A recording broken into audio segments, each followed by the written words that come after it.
Just want to welcome everybody to Lunch with Lucy. My name is Kate Remillard. I'm on the marketing team at VHT Studios, and I'm excited to be here today as a co-host with Lucy. We have a very special guest today, but before we get started, I just want to remind you that we welcome your questions. So please add them to the Q&A box, and we will have time at the end. And we'll answer as many as possible. You'll also see a few poll questions pop up as we go, so please engage with those and we'll share those results live as we go. At the end of the show, we will announce the 5 winners of the DoorDash gift cards, so stick around till the end. And lastly, be sure to subscribe to Lucy's YouTube channel. There's so much great content on there, the archive of all of our Lunch with Lucy's, plus all of the interviews that she does with leaders in the industry from all over the country. So it's really good stuff. Be sure to check it out. And with that, I'm happy to introduce Lucy herself. Here she is. Hello, everybody. Thank you so much for joining us. Very excited to see you here. Thank you. Thank you. I would like to just have a very small announcement. A National Association of Realtors Expo and Conference is starting now, actually. We will be there on Friday, Saturday, and Sunday. Our booth is 409. We're sharing it with Metaport.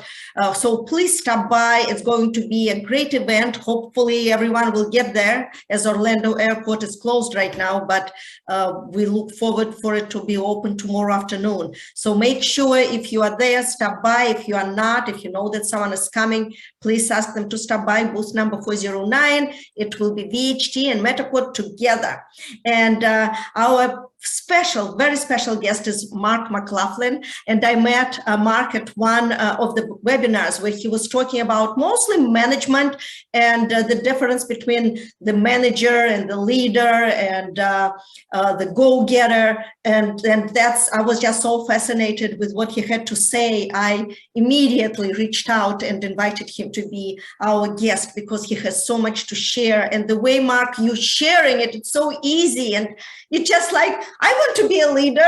It sounds so simple. So I'm sure you will introduce to us how we can do that. So welcome, Mark. Thank you, Lucy. I love being here this morning. So I would like to start with future agent. And that's a big question because there are so many changes going on in the market right now and so many adjustments, and market is shifting. And I would love to talk about how you see a future agent and what changes everyone will go through, and they're already going through immediately and in the next few months. Yeah, thank you, Lucy. The future of the real estate professional, I'm very bullish on the future of the real estate professional. I think the disruptors and the discounters have done their best to try and disintermediate the residential real estate agent, but consumers or our clients have voted with their checkbooks over time that they value advice over discount, they value advice over disruption. And so I think that the good real estate professionals will become great. In these adverse times, those with the experience that dates back to the Great Depression, that dates back to parts of late 2018, and then again, just recently with COVID, and then these market meltdowns, the really, really good professionals will become great. They will take share, and it's because they will meet their clients where their clients are. And that's not a geographical location. That's an emotional and mental location where people can emulate with their clients exactly what they're going through. Would you say that in today's environment, everyone has to up their game and actually just pay more attention to what's going on with the competition, to what's taking place in the market, what is in great demand for their clients?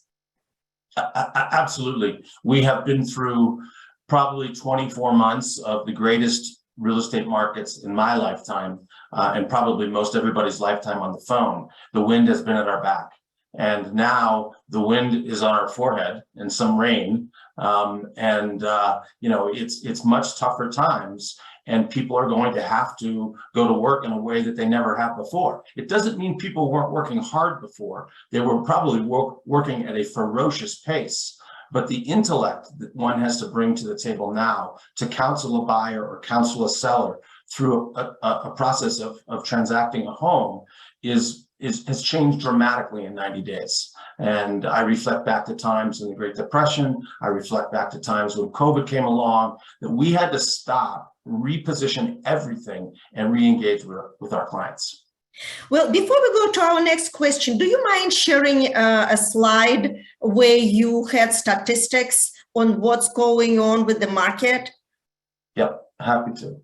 Yeah, it's easy to say, the markets are tough, if you will, but our reality is, this is our reality. This is seasonally adjusted annual rate of home sales from NAR. These are published as of September 30th. The October numbers won't be out until November 20th, but you date back to 2018 here, and you can see we were running around 5.2 to 5.6 million homes a year coming into March of 20 when COVID hit. And did the bottom ever fall out of our market? Yes. There were very, very many of us that thought that the markets would never come back.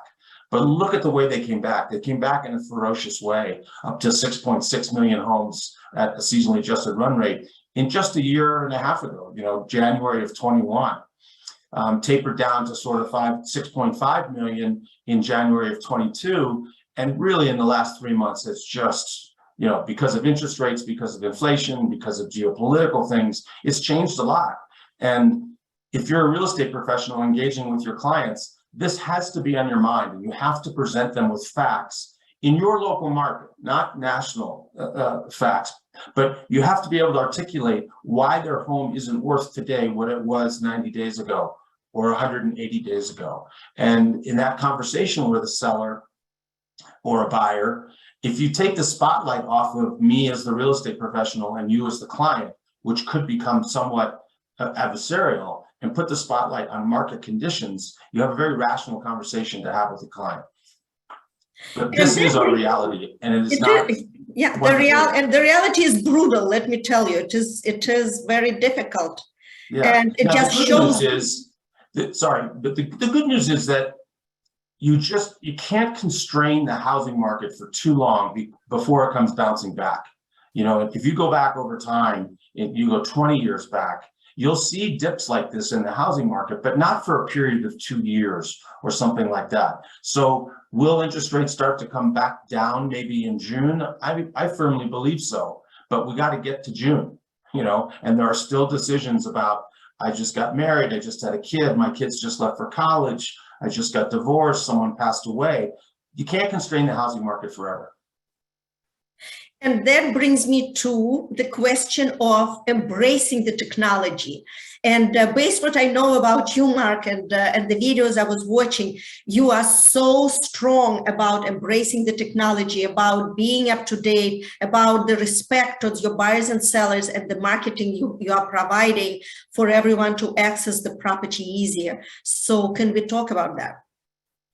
Yeah, one of the sort of inertias that I've seen in the market in the last 18 to 20 months is we are hearing a lot more of the voice of a consumer in our discussions about what technology do we need, what services should we be providing, and things like that. And when you think about technology in your practice, in your business, you might say, whoa, I have way too much technology. I don't need any more technology. I'm doing just fine. But in reality, you need to put yourself in the consumer or the client's shoes. Your client does not benchmark your real estate services against someone else's real estate services. They benchmark your real estate services against every other experience they have in their life, whether it's getting an Uber, whether it's buying an airline ticket, whether it's going to the doctor's office and having to fill out that clipboard of information that they've had on you for years and they won't give to you in a filled out form. It's like, give them the experience that they want. So when we're listing properties, Matterport is a great example. Put your best foot forward. Don't take the pictures yourself from your iPhone. What that really says to a consumer is, I don't really care that much. I think it's going to sell and I'll just do it the easy way. Do it, go the extra mile. do it to a quality or quality standard of excellence. Do it to a standard of excellence, and the consumer will notice. The next door neighbor will notice.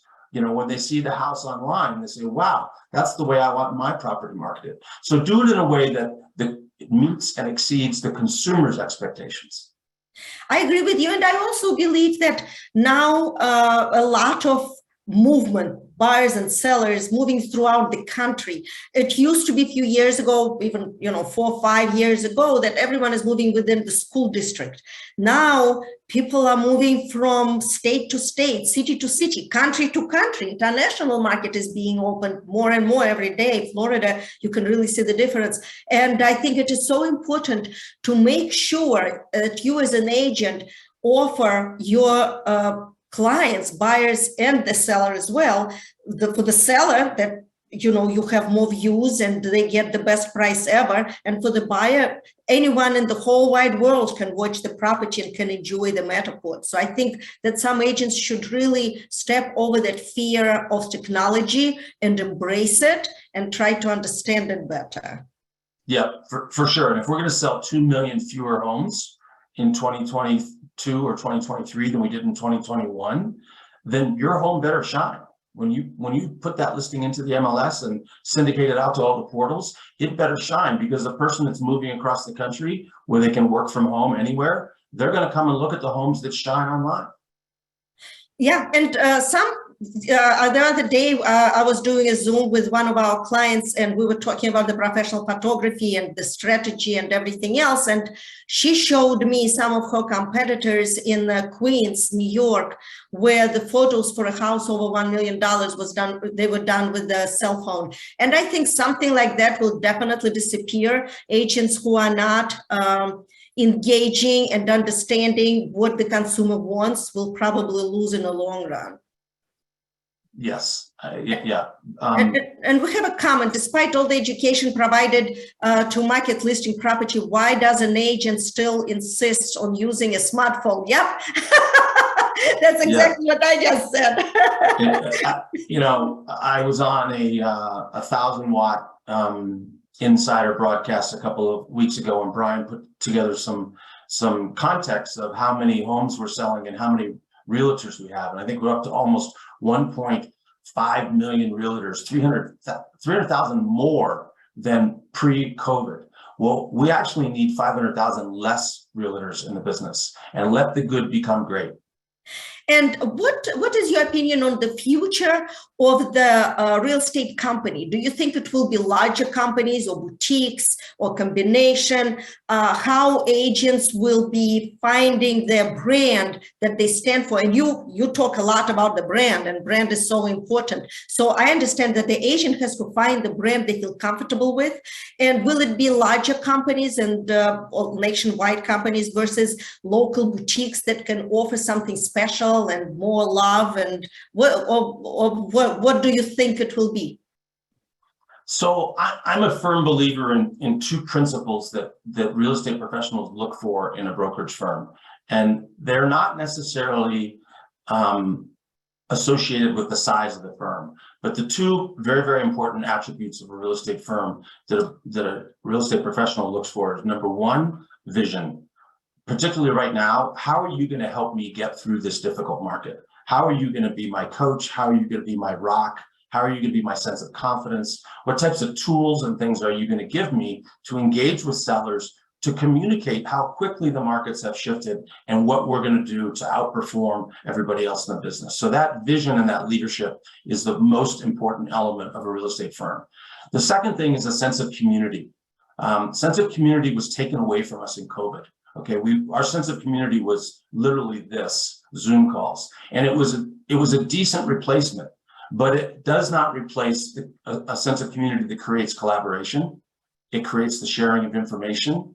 It creates brainstorming. Is like, I need to go and talk to a seller about changing their pricing expectations. How have you experienced that? That collaboration is just so priceless, and it's done so much better in person. And in whether it's a sales meeting or a breakfast gathering or a happy hour gathering, that the really good stuff, even if you try and do it by Zoom, The really good stuff happens when the Zoom call closes down and the people that are together keep talking about the topic. So the things that I think will shine from real estate brokerage companies going forward is, what's your vision? What kind of a leader are you? And what sense of community do you give to your people?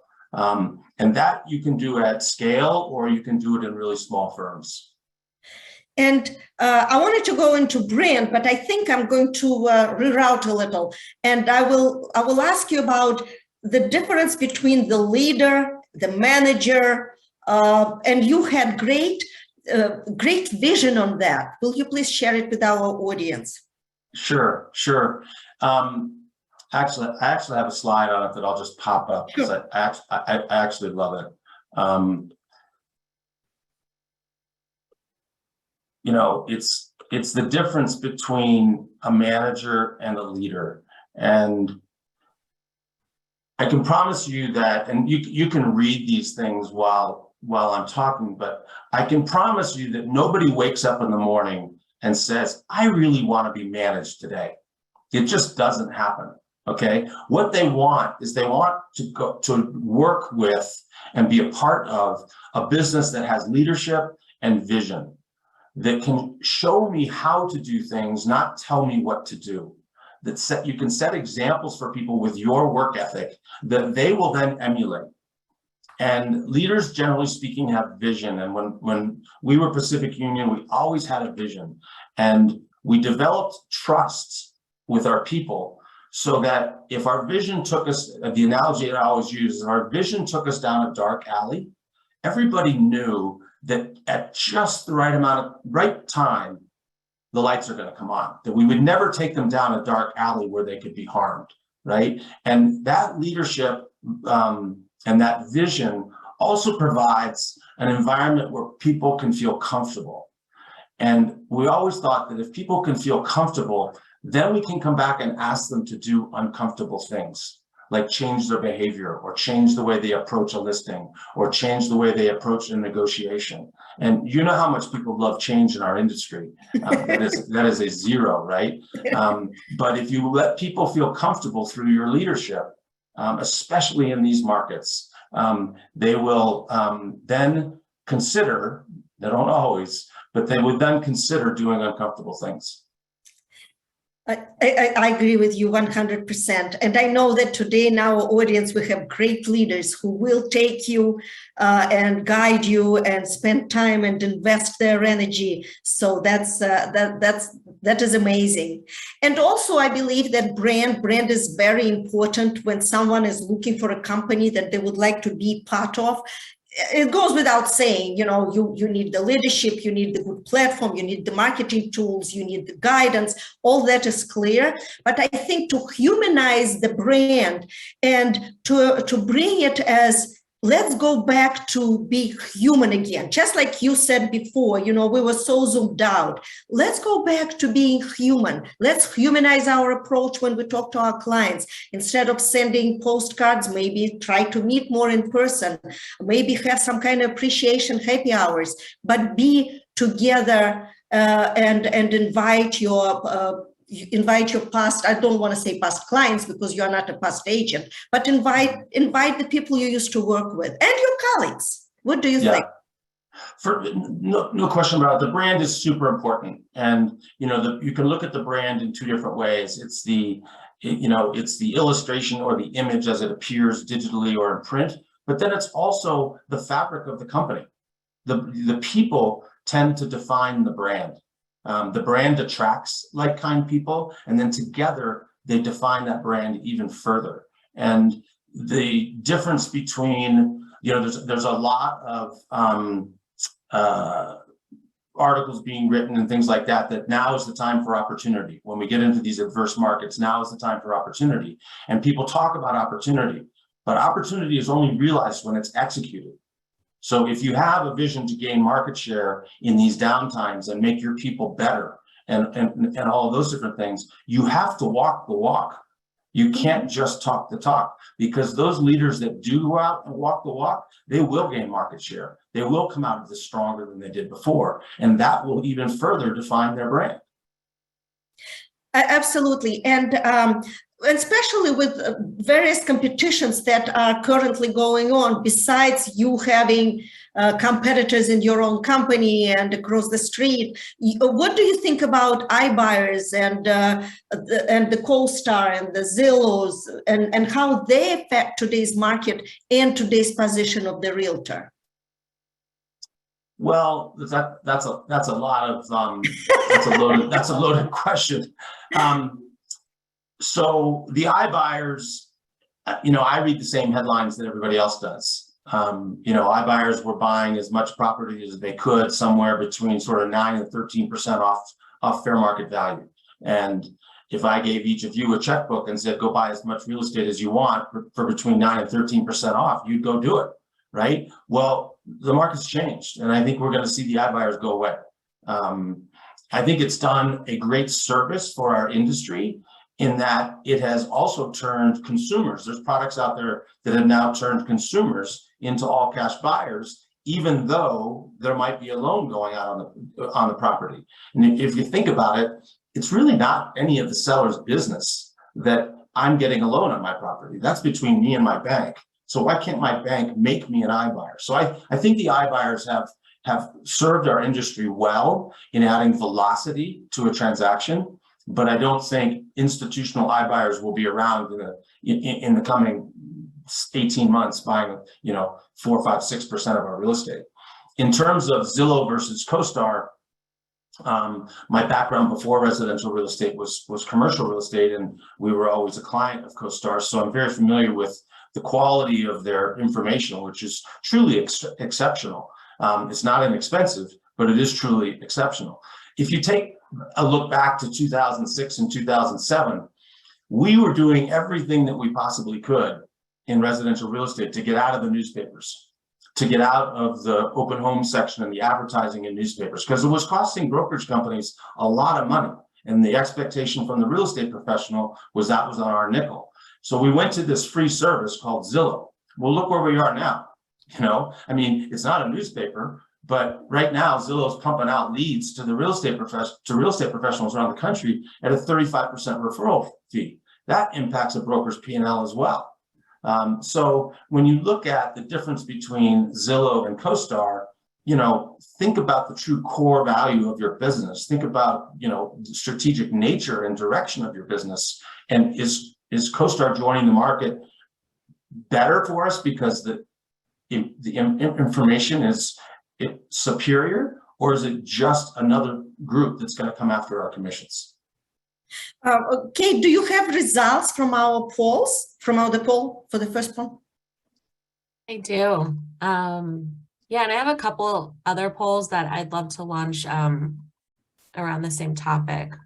Let's see here. Mm-hmm. So we asked, how often do you reach out to your past clients? It looks like the majority reach out quarterly, and then monthly, yearly. One of you, never, naughty. But yeah, I think that's super interesting and super important too in this time is the client relationship, past clients included. I don't know if you can touch on that, Mark, at all. Well, I'm just going to give a real simple tip to those that answered yearly.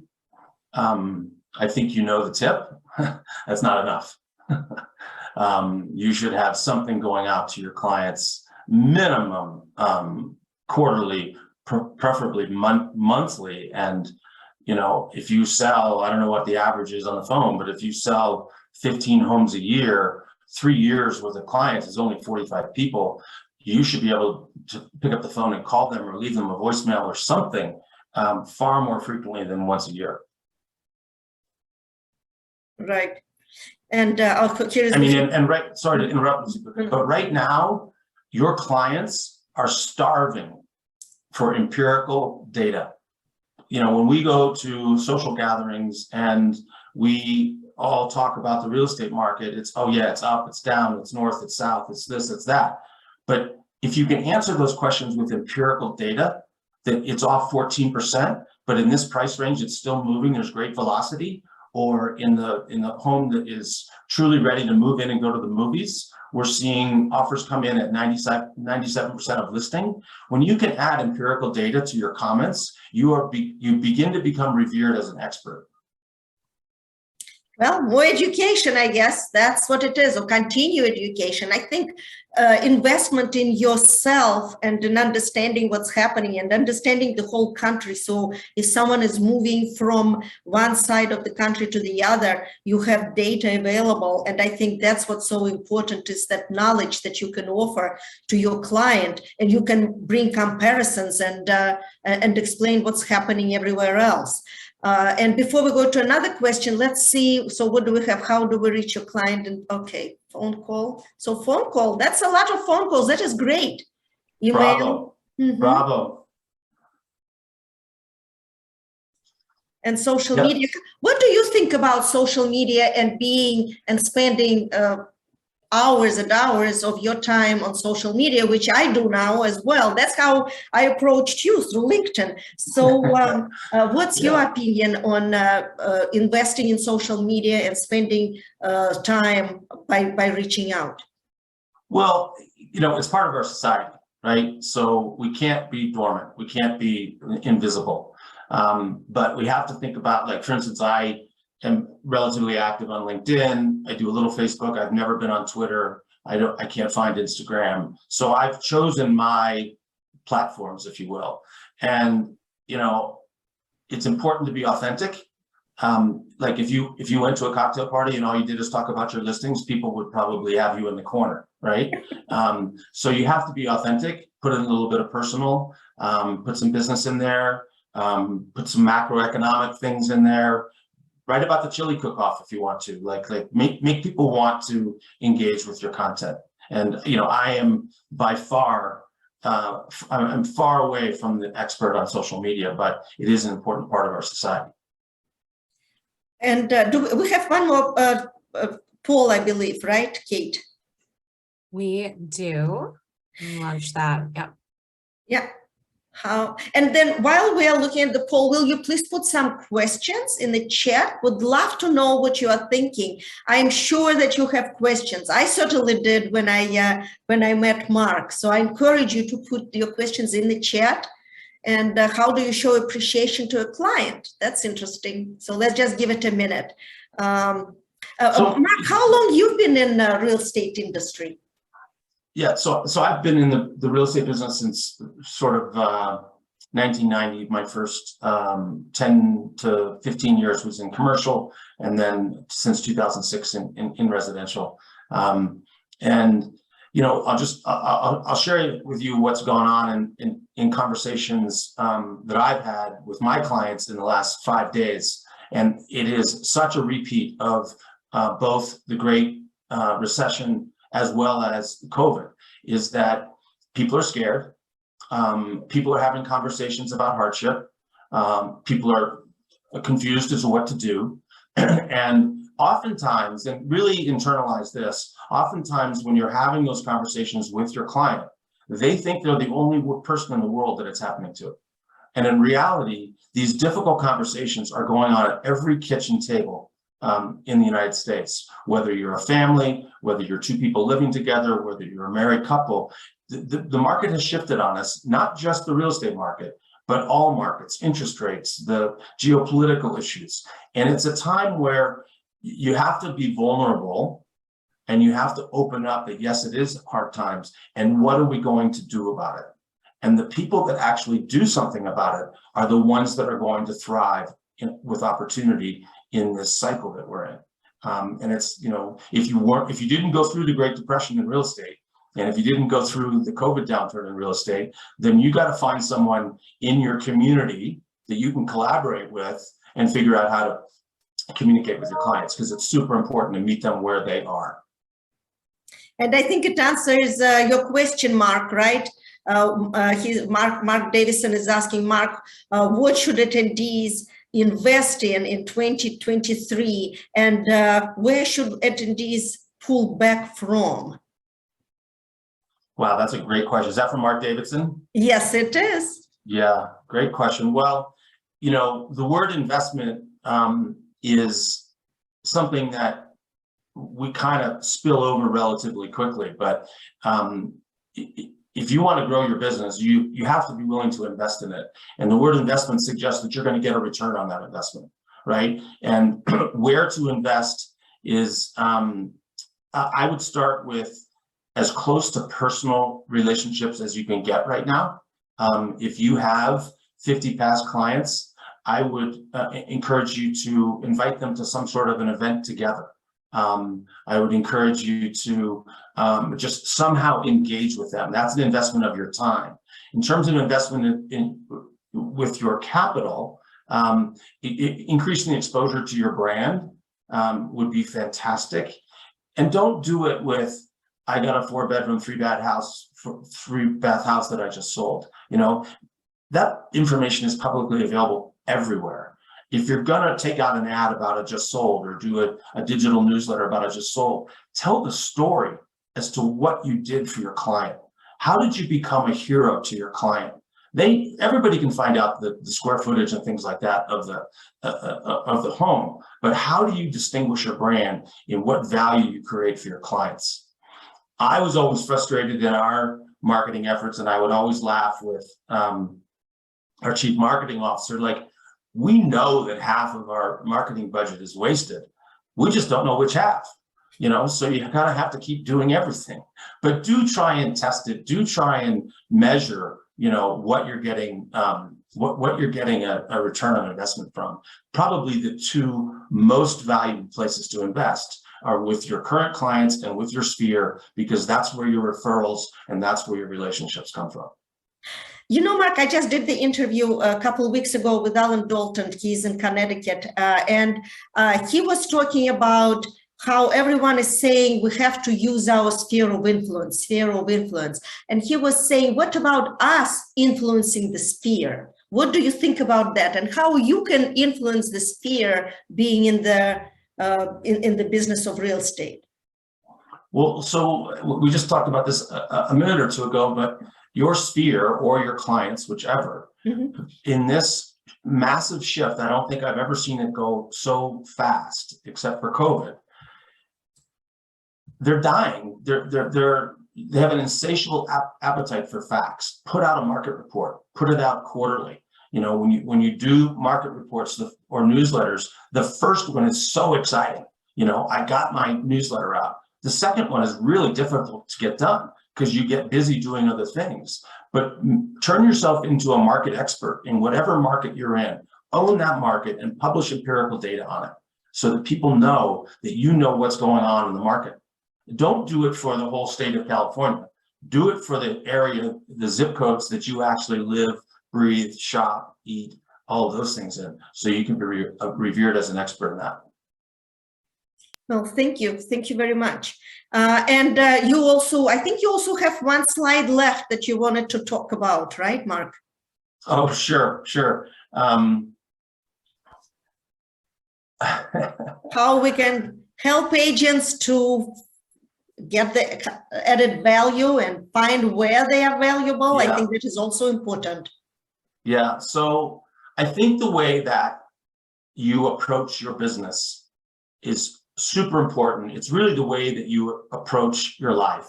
There are different types of people in life, but I always compare those that life happens to me as opposed to I make life happen.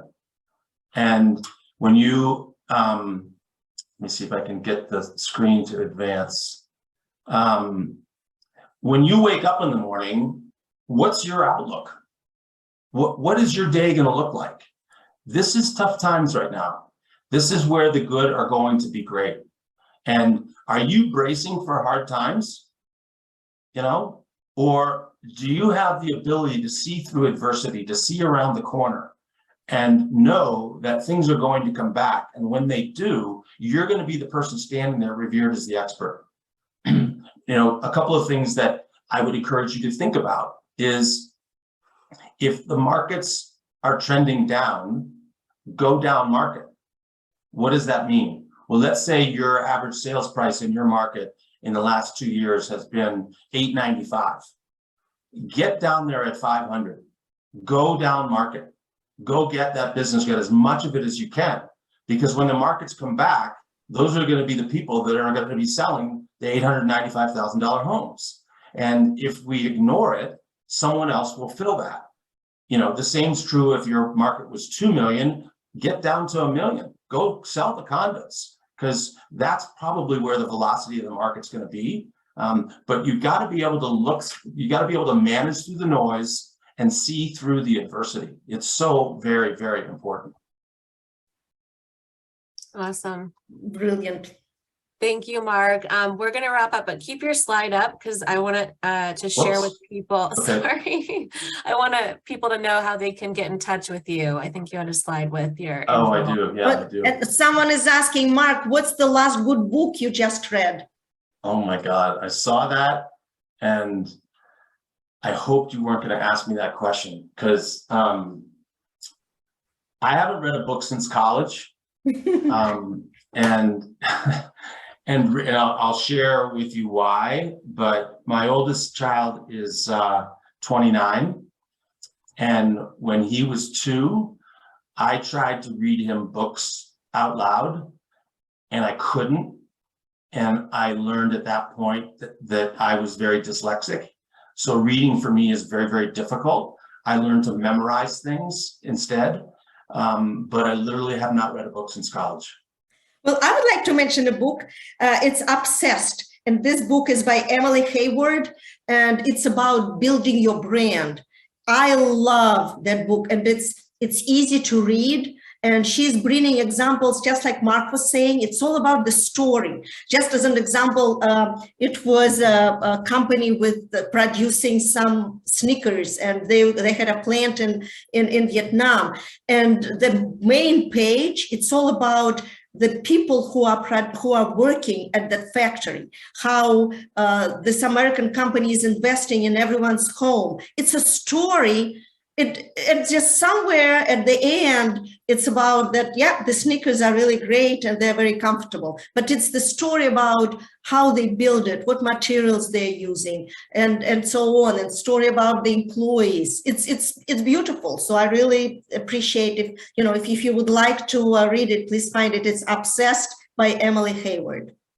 That's fantastic. Yeah, a lot of the learning that I do, and literally in the last 5 days, I've been on the phone, not email, but I've been on the phone with all of my clients, and I have been 90% listening, 90% listening, and they just talk about what's going on. And, I absorb all that and learn it. And when you stitch together conversations with 5 different clients, it contributes to that visibility through adversity. It contributes to your ability to see around a corner and know that interest rates are going to come back down, and suggest to your clients that go get there's just so many things that come from picking up the phone and calling a client and learning to listen. And then I do want to just announce we're going to have our last show of the year next month on December 14th. We're going to have an amazing guest, but details are to come. So just look out for our social posts or emails and make sure that you register for that. It'll be a great show to cap off 2022. Thank you, Mark. Thank you so much. It was wonderful, just like I thought it was going to be. So thank you. Really appreciate the way you think and how you share your visions and your ideas. I think it is so important for us to also learn from each other. And you are talking to people every day, and so many of them. So it's just like really wealth of information. So greatly appreciate it, Mark. Thank you. And Lucy, thank you, Kate, the it was audience. a pleasure to have lunch with Lucy today. Thank you guys for joining us. Really appreciate it. And we'll see you soon. And all the best, everyone.